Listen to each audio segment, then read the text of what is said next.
Artist Andu'aalam Gosaa du'a kaadhimaa isaa Qananii Addunyaa boodaan erga to'atamee har'a mana murtii federaalaa dhaddacha araadaatti dhiyaatee jira.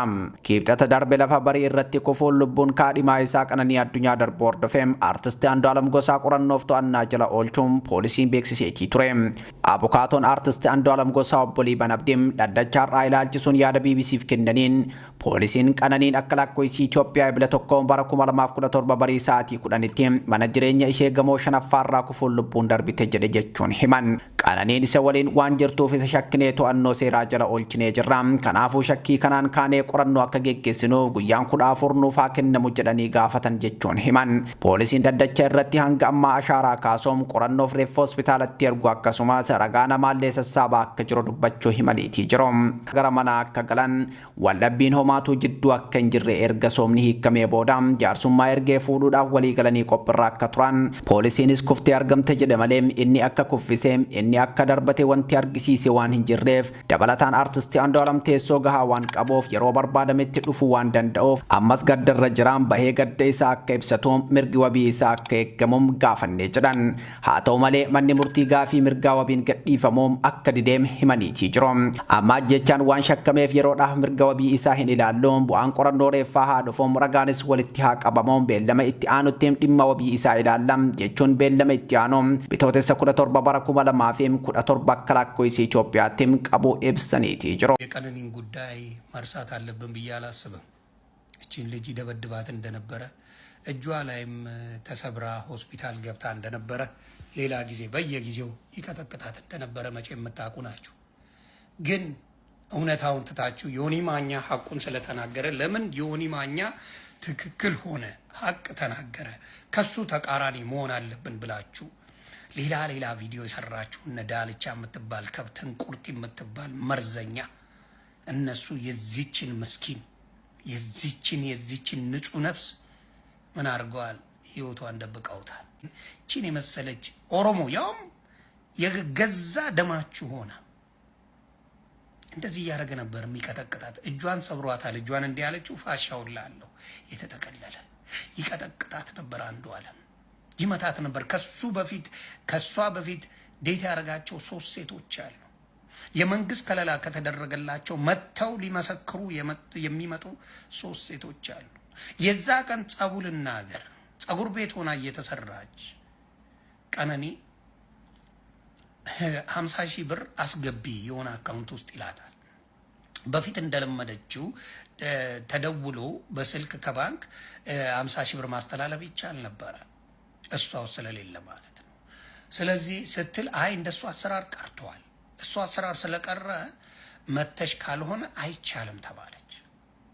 ይሄንን ነገር ልታደርግ ስትል ጓደኛዋን ተደውልና ስትል አይ ከዚች ጓደኛዬ አስገባለሁ ምኑን የልደቷ ቀን ማለት ነው። ለልደቷ ፎቶ ምናምን ጸጉሯን በምትሰራበት ሰዓት እኔ አስገባለሁ ከጓደኛ ታስገባለች። ከዛ በኋላ እንትን እንላለን ስትለው በሱ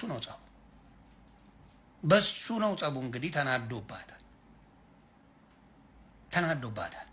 ስለተናደደ ያው ጠጥቶ ይመጣል፣ ይደበድባል፣ በትራስ አፍኖ ይችን ልጅ ህይወቷን ያጠፋዋል። መቼ ነው የሚበቃው? የሴቶች የህፃናት መደፈር፣ የሴቶች መቀጥቀጥ መቼ ነው የሚበቃው? ሟች ቀነኒ አዱኛ በጮኛዋ አንዱዓለም ጎሳ የድብደባ ጥቃት ይደርስባት እንደነበር በማህበራዊ ሚዲያዎች የሚወጡ መረጃዎች እያመላከቱ ይገኛሉ። እውነትና ሐሰቱን አጣርቶ የአሟሟቷ ምክንያት እንዲገለጽናም የተፋጠነ የወንጀል ምርመራን ፍርድ እንድትሰጡም ለህግ አካላት አደራ እንላለን። ሳናጣራ ከመወገንም ሆነ ከወንጀል መቆጠብ እጅግ ማስተዋል ነው። ከአበባ ብርሃኑ የተጻፈ ነው። ሞዴል ቀነኒ አዱኛ የማደግ የመለወጥ የመስራት ፍላጎት ጉጉትና ጥረት ነበራት። ግን በድንገት ሞቷ ተሰማ። እንዴት? ለምን? የቀነኒ አባት የቀብር ስነ ስርዓቷ ላይ ሁላችሁንም የሚጠይቃችሁ የልጄን እውነት አፋልጉኝ፣ እንደ ሀጫሉ ሞት ተደብቆ እንዳይቀርብኝ ነው ብለው ነበር። ቀነኒ ከህልሞቿ ጋር በድንገት ከተቀበረች ሳምንት ሆኗታል።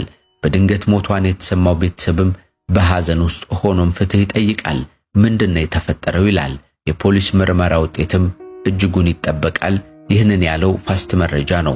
የልጇን አስክሬን ለመመልከት የጠየቀችው እናት መደብደቧ ተሰምቷል። እዚህ ጋር የምትመለከቷት ግለሰብ አያንቱ ተስፋውን ትባላለች። ነዋሪነቷ በነቀምቴ ከተማ ሲሆን በተለይም ቤተሰቦቿን የመርዳት ኃላፊነት ነበረባት።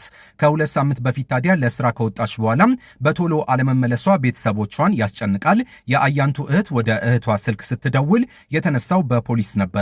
ከሰው ጋር ተጣልታ ጉዳት እንደደረሰባትና በሆስፒታል እንደምትገኝ ይነገራቸዋል። ቤተሰብ ተደናግጦ ወደ ሆስፒታል ያመራል። እዛ ከደረሱ በኋላ ግን ሌላ መረጃ ይነገራቸዋል። አያንቱ ራሷን እንዳጠፋች አስክሬን ለመመልከት የጠየቁት እናት መደብደባቸውን ይናገራሉ።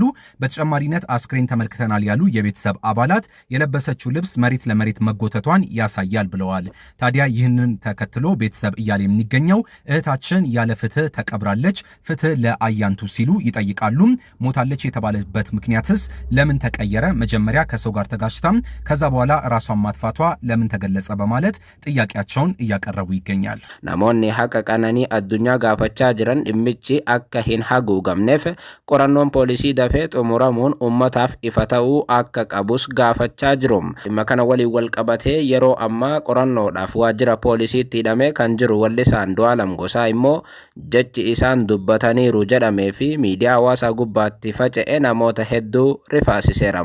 Jecha gabaabaa Wallisaan kun dubbatan sana jalqaba Obsaa Abdiisaatu maxxanse. Andu'aalam Gosaa akkana jechuun dubbatan. Maaluma qaba utuu wanti hundi abjuu ta'ee hafee qannoon koo qofti naaf deebite amanumaan dadhabe jechuudhaan akka dubbatan ibsame. Ergaan gabaabaan Andu'aalam kun miidiyaa hawaasaa kan dhuunfate yoo ta'u, Wallisaan kun hagam akka dhukkubsate jecha ragaa bahuudha jedhame. Wayita Wallisaan kun haala kanaan madaa hamaa keessatti argamutti namoonni garii immoo Wallisaa kana ilaalchisuun ergaawwan isaan dabarsan caalaatti dheekkamsa kaasaa jiru. Wallisaan Andu'aalam Gosaa du'a qananiitiin wal qabatee qorannoon guyyoota 14 gaafatame ammayyuu waajjira. Taateen kun miira keessan jeequu danda'am, garuu obsaan dhageeffadhaa xumuram. Garaa jabinni ilma namaa daangaa darbee jiram.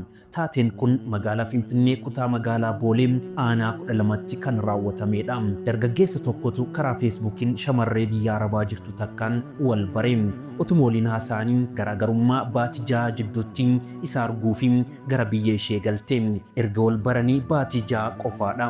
Isheen dhugumaan jaallattee jireenya ishee isa waliin jalqabuufi waan qabdu hunda guurrattee isa bira dhufte. Inni simatee mana kireeffatee galutti otoo warri manaa hin argin dhoksee mana galchee waliin jiraachuu jalqabe. Gurbaan kun yoo maal godhe isin ajaa'iba. Halkanuma sanaa mana keessatti ishee ajjeesee reenfa ishee manichuma keessatti uffataan haguugee waan maallaqatti jijjiiramuu fi danda'u fudhatee alaan itti qollofee deemee biraa kute. Akka teessoon isaa hin argamneef ammoo warra mana irraa kireeffate sana irraa waraqaa eenyummaan koo na jalaa badee jira waan ta'eef naashinaal ID ittiin baafadha koppii isaa isa isin biraa qabu sana naaf kennaa jedhee fudhatee deeme. Safara xiqqoo tokko siiqee mana biroo kireeffatee bashannanuu itti fuufe. Torbaan tokko booda warri manaa foolii badaa dhaga'anii waaniin isaa isaaniif galuu dinnaan poolisitti bilbilanii gabaasan. Poolisoonni deemanii mana qulfiin jiru sana qulfii isaa kutanii yoo seenan reenfa namaatu keessa jira. Innaa lillaahi wa innaa ilaihi raaji'uun. Nama akkamii akka ta'e garuu eenyullee beekuu hin dandeenye, warri kireessanillee jechuudha. Reenfa hospitaala galchanii qorannoo itti fuufan. Hojiin seeraa gaaf nama boonsa.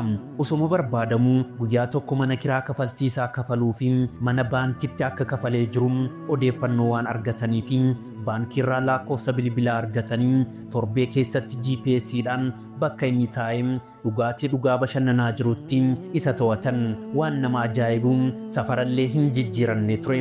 Xiqquma aspaaltitti qaxxaamuree mandaruma sana keessa jiraataa ture. Waan baay'ee garaa nama nyaatu, garuu maatiin intalaa ammallee waan beekan hin qaban. Hangaarraattis qunnamuun hin danda'amne yoon akka isheen biyya Arabaa jirtutti beeku. Egaa amma gurbaan kun qabamee poolisiin mana isaatti geeffamee akkaataa itti ajjeesee fi waan godhe hundaa odeessee viidiyoos waraabamee mana hidhaatti deebifamee jira. Adaraa ijoolleen shamarranii keessattuu ijoolleen Araba jirtan of eeggadhaa, Rabbiin isin haa eegu. Warri dhiirotaa immoo gocha garaa jabummaa akkasiirraa maaloo of qusadhaa. Suuraan mul'atu kun kan inni qabamee dhufe akkaataa itti ajjeesee himaa viidiyoon yeroo waraabamaa jirudha. Jiraattonni ollaa sanaa immoo nuuf ajjeefamu jechuudha. jechuun sagalee isaanii dhageessisaa turan. Rabbiin waan gurra namaatitti tolu qofaan nu haa dhageessisu.